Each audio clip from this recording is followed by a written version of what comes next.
আচ্ছা, 365 দিনের বছর না হয়ে যদি 129 দিনের বছর হয় তাহলে কেমন হবে বলো তো? এর জন্য তোমাদের জন্য একটা কোশ্চেন রাখা হয়েছে এখানে। যদি সূর্য থেকে পৃথিবীর গড় দূরত্ব হ্রাস পায় তবে বছরের দৈর্ঘ্য কিরকম হবে সেটা একটা কোশ্চেন এখানে দেওয়া হয়েছে।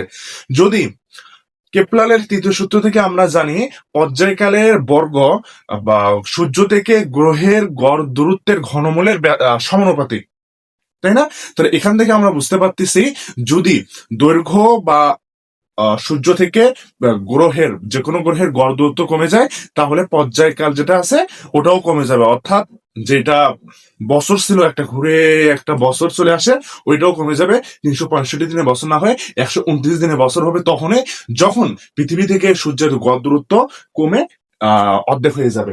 তাহলে সূত্রটা কি ছিল কেপলারের তৃতীয় সূত্র?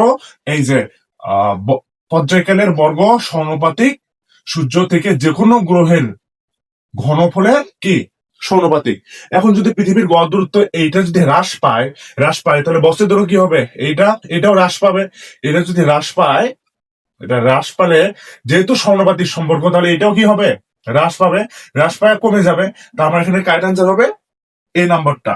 ঠিক আছে, তাহলে এ number is the correct answer.